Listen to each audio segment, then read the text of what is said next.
ఓం శ్రీ గురుభ్యో నమః. సంపుదుమే నిలింపులను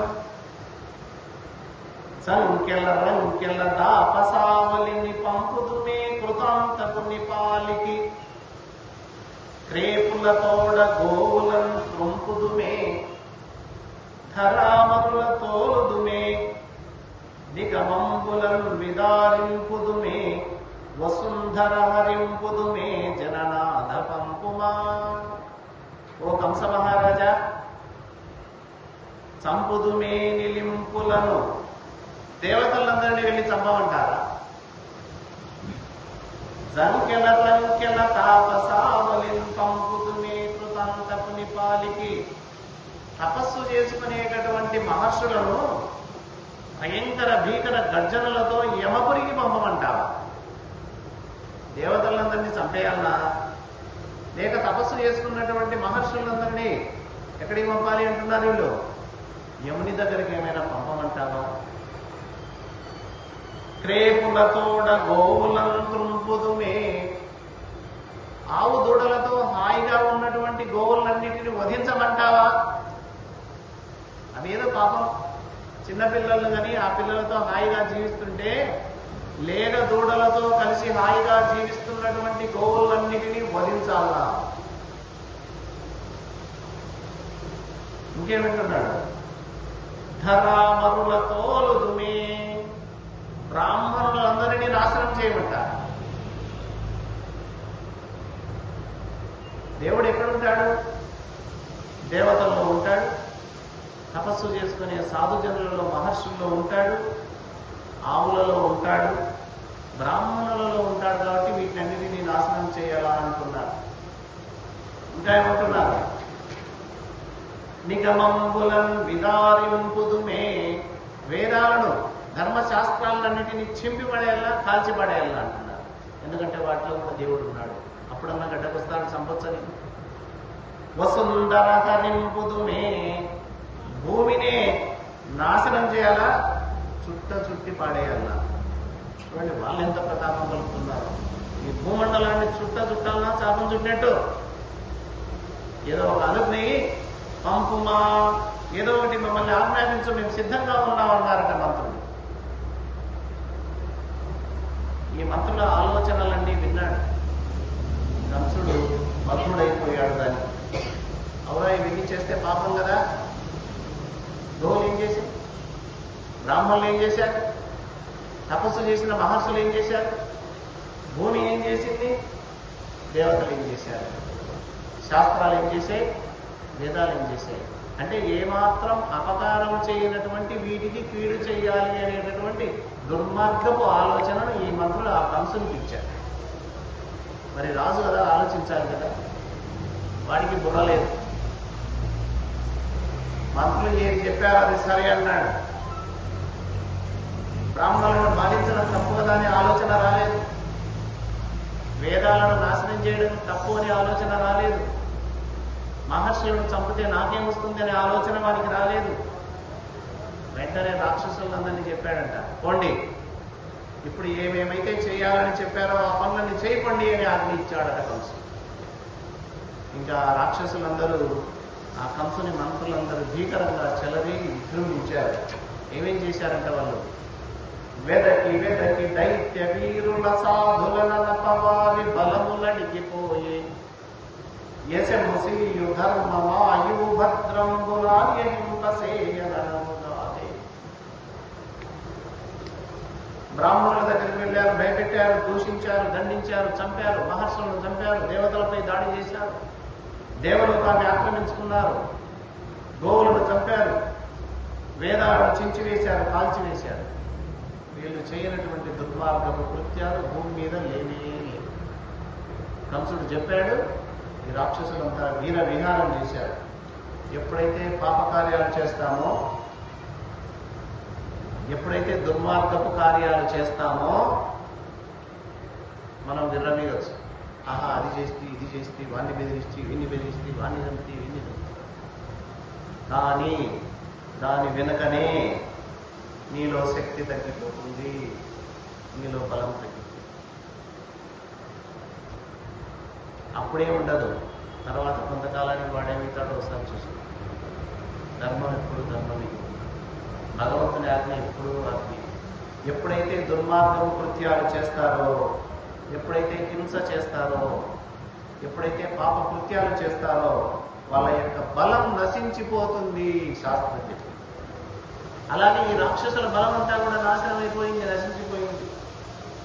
యశము వాళ్ళ కీర్తి నాశనమైంది, సిరియు వాళ్ళ దగ్గర సంపద నాశనం అయిపోతుంది, ధర్మము వాళ్ళ దగ్గర ధర్మం కూడా నాశించిపోతుంది, ఆయువు వాడి ఆయుస్సు కూడా తగ్గిపోతుంది. చూడండి, దుర్మార్గ కృత్యాలు చేస్తే, పాపకార్యాలు చేస్తే ఎన్ని నష్టాలు ఉన్నాయి. వాడి కీర్తి నాశనం అయిపోతుంది, వాళ్ళ దగ్గర ఉన్న సంపద నాశనం అయిపోతుంది, వాడి దగ్గర ధర్మం నాశనం అయిపోతుంది, వాడి ఆయుష్ కూడా తగ్గిపోతుంది, భద్రంబు కరువు అవుతుంది, రక్షణ కూడా వానికి ఉండదు, దేవుడు రక్షణ ఇవ్వడు. ఇవన్నీ కూడా ఈ రాక్షసులకు సంక్రమించి, ఈ రాక్షసులు చేసే కృత్యాలకు కంసుని యొక్క ఆయుష్ కూడా తగ్గిపోతూ వస్తుంది, కంసుని యొక్క బలం తగ్గిపోతూ వస్తుంది, కంసుని సంపద తగ్గిపోతూ వస్తుంది, కంసుని కీర్తి కూడా తగ్గిపోతూ వస్తుంది, కంసుని రాజ్యంలో ధర్మం కూడా తగ్గిపోతూ అడుగంటిపోతుంది. అందుకే రాజన్నవాడు ధర్మం చేయాలి, ధర్మాన్ని చేయించాలి. కానీ కంసుడు రాజే, వాడు ధర్మం చేయలేదు, అధర్మం చేశాడు. తన మంత్రుల చేత, తన సైనికుల చేత అధర్మాన్ని చేయించాడు. అందుకే వానికి వినాశకాలం వస్తుంది. ఇప్పుడు ఏదైనా కంసునికే కాదు, మనకు కూడా ఇదంతా ఎవరు చెప్తున్నారు, దీని ద్వారా మనం కూడా తెలుసుకోవాలి. పొరపాటు కూడా పాపకార్యం చేయకూడదు, చేస్తే ధర్మకార్యం చేయి, లేకపోతే మౌనంగా కూర్చో. పాపకార్యాలు, దుర్మార్గ కార్యాలు చేస్తే మన సంపద పోతుంది, మన కీర్తి పోతుంది, మన ఆయుష్ తగ్గిపోతుంది, అన్నీ నాశనమే. తగ్గుతా మొత్తం నాశనం, సర్వనాశనం. ఇది ఇలా ఉంది. ఈ కంసుడు వాళ్ళ యొక్క మంత్రులంతా దుర్మార్గ కార్యాలు చేస్తూ ఉంటే అక్కడ వేరేపల్లెలో ఎవరు పుట్టింది? శ్రీకృష్ణుడు పుట్టాడంటే ఆనందమే కదా. వేరేపల్లెలో నందుడు నాకు కొడుకు పుట్టాడని ఆనందానికి మితి లేదు. వెంటనే స్నానం చేసి శుచిగా అలంకరించుకున్నాడు నందుడు. నందుడు యశోద నాకే పుట్టారనుకుంటున్నారు. ఆ రహస్యం వాళ్ళకి తెలియదు. పుట్టింది ఎవరికి? దేవకి వసుదేవులకు. నందునికి యశోదకు పుట్టలేదు. నందునికి యశోదకు పుట్టింది బిడ్డ. ఆ బిడ్డ పోయింది. కృష్ణుడు వచ్చి ఇక్కడ కూర్చున్నాడు. నా బుద్ధుల కొడుకే అనుకున్నారు. బ్రహ్మాండంగా అలంకారం చేసుకున్నారు, బ్రాహ్మణులు పిలిపించారు, స్వస్తి వాచకాలు చెప్పించారు, శుభకార్యం జరిపించారు, పుణ్యాహవాచనాలు చేయించారు. పుట్టినప్పుడు ఏవైతే జాతక కర్మలు చేస్తామో ఆ కర్మలన్నీ చేయించాడు అక్కడ నందుడు. శుభకర్మలన్నీ చేయించాడు. పితృదేవతలకు అందరికీ తృప్తిగా పూజలు చేశాడు. అంతేకాదు, బ్రాహ్మణులంతా పిలిపించి 2 లక్షల పాడి ఆవులను దానం చేశాడు. వెంటనే ఆ రోజు గోదానం ఎక్కువ జరిగేది, గోవులు దానం చేశాడు. గోదానం, భూదానం, సువర్ణదానం అప్పట్లో చేసేవాళ్ళు వీళ్ళంతా. కాబట్టి వెంటనే 2 లక్షల ఆవులను నందుడు బ్రాహ్మణులకు దానం చేశాడు. బంగారు చెంబులు దానం చేశాడు, బంగారు ఆభరణాలు చేశాడు, నూతన వస్త్రాలు చేశాడు. ఏమంట? తిల శైలంబులేడింటిని, తిలలు అంటే నువ్వులు, పెద్ద కొండలాగా రాసిపోసినటువంటి 7 రాసుల తిలలను దానం చేశాడు. నువ్వులు దానం చేస్తే చాలా మంచిది, మన పాపం అంతా పోతుంది. నువ్వులు దానం చేస్తే మన దానం అంతా పోతుంది. తిలలు తీసుకుంటే పాపం వస్తుంది. అందుకే తిలా పాపం తలా పిడిగడు అంటారు. ఎప్పుడన్నా విన్నారా ఈ మాట? నువ్వులు ఎప్పుడు స్వీకరించకండి, నువ్వులు దానమే చేయాలి కూడా. కాబట్టి 7 రాసులు, నువ్వుల రాసులను దానం చేశాడట అందరికీ. ఇక దానం తీసుకున్నటువంటి బ్రాహ్మణులు, దానం తీసుకున్నటువంటి వాళ్ళంతా ఏం చేయాలి? ఆశీర్వదించాలి. ఏమని ఆశీర్వదిస్తున్నారు? దీర్ఘాయుష్మంతుడమునని మాయక దీవించినప్పుడు బ్రాహ్మణ సమూహం, ఆ బ్రాహ్మణ సమూహం అంతా దీర్ఘాయుష్మాన్ భవ అని ఆ చిన్ని బాలుని, ఆ చిన్ని కృష్ణుడిని ఆశీర్వదించి ఆ నందుడిచ్చినటువంటి కానుకలన్నీ తీసుకుని వాళ్ళ హాయిగా ఇళ్ళకి వెళ్ళిపోతూ ఉన్నారు. ఇంకా ఆనందం వచ్చినప్పుడు మనం కూడా చేసేటటువంటి చేష్టలు ఉంటాయి. దుందుబులు వరసే గాయక సందోహం పాడి సూత సముదాయముతో మంది జనులు కీర్తించిరి రంగుగా వీతించే భద్రకాహల రవముల్. ఆ రేపల్లో ఎక్కడ చూసినా శబ్దం చేశారంట. ఆనందానికి పెళ్లి ఆనందంగా చేసుకుంటుంటాం. ఏం చేస్తాం మనం కూడా? తప్పిట్లలో వినిపిస్తాం, లేకపోతే మంగళ వాయిద్యాలు వాపిస్తాం. ఇక్కడ కూడా ఆనందం. లేక లేక కొడుకు పుట్టాడు, అందులో అందాల పిల్లవాడు, అందులో సాక్షాత్తు శ్రీ మహావిష్ణువు పుట్టాడు కాబట్టి ఆయనకు సంతోషంగా బ్రహ్మాండంగా దుందుగులు ప్రోగించారు. పాటలు పాడే శక్తి ఉన్న వాళ్ళంతా పాటలు పాడారు. వంది జనులు స్తోత్రం చేస్తున్నారు భగవంతుణ్ణి. ఈ విధంగా చాలా ఇంపుగా రేపల్లి అంతా ఆనందంగా తాండవం చేస్తూ ఉంటారు. ఇంకా విశేషం ఏంటంటే బాలుడు పుట్టిన శుభవేళలో మందలో లేగదీడలు చెంగున ఎగురుతున్నాయట ఆనందం. ఎద్దులు బ్రహ్మాండంగా రంకెలు వేస్తున్నాయి. ఆవులు పుష్కలంగా పాలనిస్తున్నాయి. అంతవరకు ఇవ్వనటువంటి ఆవులు కూడా పాలనిస్తున్నాయి. శ్రీకృష్ణుడు పుట్టినటువంటి ఆ వేళ, ఆ విశేషం వల్ల ఎన్నడూ పాలివ్వనటువంటి ఆవులు కూడా బ్రహ్మాండంగా పొదుగుల నిండా పాలిస్తూ ఉన్నాయి. ఎద్దులన్నీ రంకెలు వేస్తూ ఉన్నాయి. లేక దూడలు చెంగున రేపల్లె వాడల్లో ఎగురుతూ ఉన్నాయి. మరి తృప్తిగా దానం చేశాడు. హరికథలు చెప్పే వాళ్ళని పిలిపించి హరికథలు చెప్పించాడు. స్తోత్రాలు చేసే వాళ్ళ వంది మావదులను పిలిపించి స్తోత్ర పాఠాలు చెప్పించాడు. పగటి వేషాలు వేసే వాళ్ళని పిలిపించి పగటి వేషాలు చెప్పించాడు. ఇంద్రజాలికుని పిలిపించి ఇంద్రజాలిక విద్యలు ప్రదర్శింపజేశాడు రేపల్లెలో. ఇవన్నీ ఆనందంగా చేసేటటువంటి క్రియలు. దారిద్ర్యంతో ఎవరైనా బాధపడుతున్నారా? రేపల్లి జనం అందరినీ పిలుచుకురండి. అయ్యా నా కొడుకు పుట్టాడు, ఈ శుభ సందర్భంగా ఇది తీసుకెళ్ళు, ఈ దరిద్రం అంతా తొలగి. అంటే ఎవరెవరికి సంపద లేదో వాళ్ళందరినీ పిలిపించి సంపదను కూడా బహుకారం చేశాడట నందుడు. ఇక వచ్చే వాళ్ళు కూడా చుట్టుపక్కల గ్రామాల ప్రజలంతా అనుకుంటున్నారట, నందుడికి అందాల కుమారుడు పుట్టాడట, నందుడు చాలా సంతోషంగా ఉన్నాడట, కోరిన వారికి కోరిన వరాలు ఇస్తున్నాడంట, బీద వాళ్ళకు కావాల్సిన సంపద ఇస్తున్నాడంట, బంగారు చెంబులు దానం చేస్తున్నాడంట, నూతన వస్త్రాలు దానము, గోవులు దానం మనం కూడా పోయి తెచ్చుకుందాం అండి అని చుట్టుపక్కల జనులంతా కూడా ఈ రేపల్లెకి వచ్చి ఈ నందునితో కానుకలు స్వీకరించి ఈ పిల్లవాడిని చూసి ఆశీర్వదించి వెళ్ళిపోతూ ఉన్నారట. ఇంకా ఆడవాళ్ళు వాళ్ళు కూడా ఆశ కదా, వాళ్ళు ఏమనుకుంటారట, ఏమినో ముఖమో ఎంత పొద్దుక వార్త వింటి మగలలారా, వీరులత మన యశోద చిన్ని మగవాని కనగట చూటివత్తమమ్మ సుధతులారా. ఆడవాళ్ళు అనుకుంటున్నారట, అమ్మ ఈ కథ విన్నారా? యశోదమ్మ ఏం లోన్ చేసిందో, ఏం వ్రతం చేసిందో, పూర్వజన్మలో ఏ పుణ్యం చేసుకుందో ఏమో, ఒక శుభవార్త మనకు అందిందమ్మా. ఏమిటి ఆ శుభవార్త? యశోదమ్మ చిన్ని పాపాన్ని కనింద, చిన్న బిడ్డను మగ బిడ్డను ప్రసవించిందట యశోదమ్మ. ప్రజలంతా తండోపతండాలుగా వెళ్ళి ఆ పిల్లవాడిని చూసి ఆశీర్వదించి నందుడిచ్చే కానుకలను తీసుకొని ఇళ్లకు చేరుకుంటున్నారట.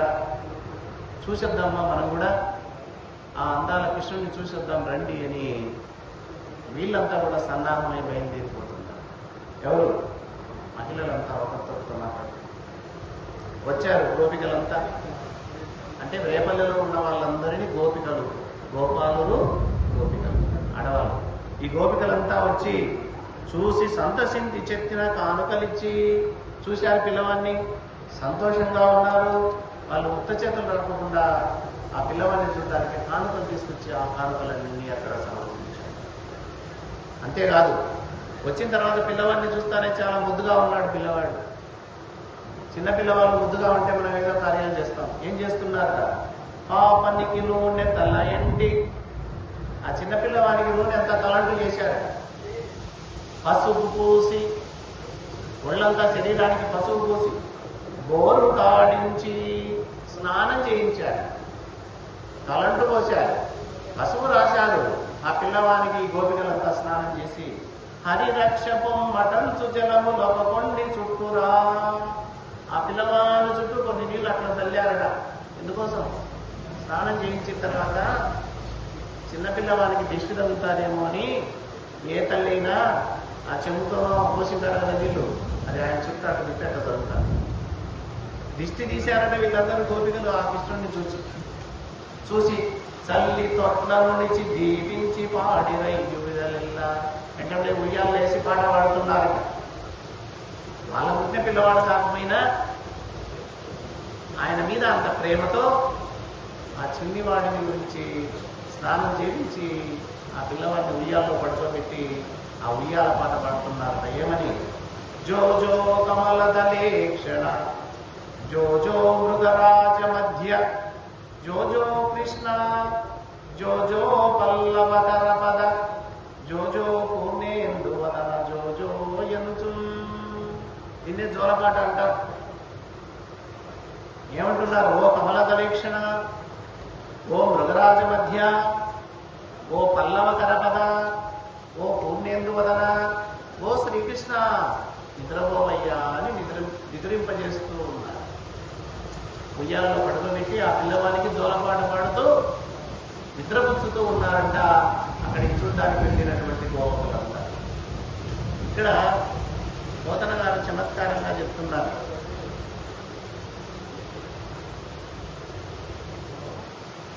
మనకి ఇబ్బంది లేదు కదా. పలుతో ఎమ్ముల జగముల పలుతో ఎమ్ములందు మంచి బాసిల్లడి ఆ పలుతో ఎగాడు వల్ల వలల నాకలతో ఎముల చెలంగు చుడియన్. ప్రళయం వచ్చినప్పుడు ఈ 14 లోకాలన్నీ నీళ్ళల్లో మునిగిపోతాయి, ఒక్కటి ఉండదు. ప్రళయం వచ్చినప్పుడు 14 లోకాలు నీళ్ళల్లో మునిగిపోతాయి, ఒక్కడు మేల్కొని ఉంటాడు. అందరూ మరణిస్తే ఒక్కడు మాత్రం బ్రతికి ఉంటాడు ప్రళయకాలంలో, మహాప్రళయంలో. ఎవరా ఒక్కడు? భగవంతుడు. అందరినీ నీళ్ళల్లో ముంచి తాను హాయిగా నీళ్ల మీద హాయిగా పౌలించి ఉంటాడే ఆ శ్రీ మహావిష్ణువు ఇప్పుడు అందరూ నీళ్లతో ముంచుతంటే మునిగిపోతున్నాడు. ఇది లీల. అందుకే శ్రీకృష్ణుడు చేసిన చేష్టలన్నీ శ్రీకృష్ణ లీలలు అంటారు. అందరినీ నీళ్ళల్లో ముంచేటటువంటి ఈ మహాత్ముడు అందరూ నీళ్లు పోస్తుంటే ఆ నీళ్లలో మునిగిపోతూ ఆనందం చెందుతూ హాయిగా ఉన్నాడు. లోకాలన్నిటినీ నిద్రపుచ్చుతాడు. ఎవరు? శ్రీ మహావిష్ణువు. ఎప్పుడు? ప్రళయం వచ్చినప్పుడు. అందరినీ నిద్రపుచ్చేటటువంటి ఆ శ్రీ మహావిష్ణువు ఇప్పుడు వాళ్ళ చేత జో కొట్టుకుంటూ నిద్రపోతున్నాడు. ఇప్పుడు ఎంత విచిత్రమో అది లీల. అలాంటి అవకాశం ఇచ్చాడు గోపాలకులకు అందరికీ ఆ భాగ్యం రాదు. కృష్ణుడు పుట్టినప్పుడు పుట్టడం అంటే వాళ్ళ భాగ్యమే. రేపల్లలో పుట్టడం మరీ భాగ్యం. గోపికలుగా పుట్టడం మరీ భాగ్యం. పుట్టిన తర్వాత వాళ్ళ ఇంటికి రావడం మరీ భాగ్యం. వచ్చిన వాళ్ళు స్నానం చేయించడం మహాభాగ్యం. స్నానం చేయించిన తర్వాత జోకొడుతూ పాటలు పాడుతూ ఆ ఉయ్యాల్లో ఊపడం మహాభాగ్యం. ఎంత అద్భుతం, ఎంత ఆశ్చర్యం చూడండి. అవకాశం అందరికీ పుణ్యాత్ములకు మాత్రమే అవకాశం వస్తుంది. ఏ పాములెరుగక ఏ పాదు మేటికి పసుల కాపరి ఇంట పాము కలిగే ఏ కర్మములు లేక ఎనయు ఎక్కడికి నిజాతక కర్మములు సంభవించే ఏ తల్లి చనుబాలు ఎరుగని ప్రోడ యశోద చన్నుల పాల చొరవనిరిగే ఏ హాని వృద్ధులు ఎరుగని బ్రహ్మంబు పొదిగితులో వృద్ధి పొందజొచ్చే ఏ తపములనైన నెలని పండని పంట పల్లవి జనముల వాడ పండే ఏ చదువులనైన ఇట్టిట్టి ధనరాని అర్ధమవయవములనందముందే. ఏ పని చేయనటువంటి శ్రీ మహావిష్ణు ఇట్లున్న వల్ల అట్లేసేది ఆయన ఊరిక తటస్థంగా సాక్షిభూతంగా ఉంటాడు అంతే భగవంతుడు. ఏ పని చెయ్యనటువంటి ఆ మహాత్ముడు పశువుల కాపరుల ఇంటిలో పనులు చేయాల్సిన స్థితికి వచ్చాడు. చూడండి, దేవుడికే అవతారం ఎత్తి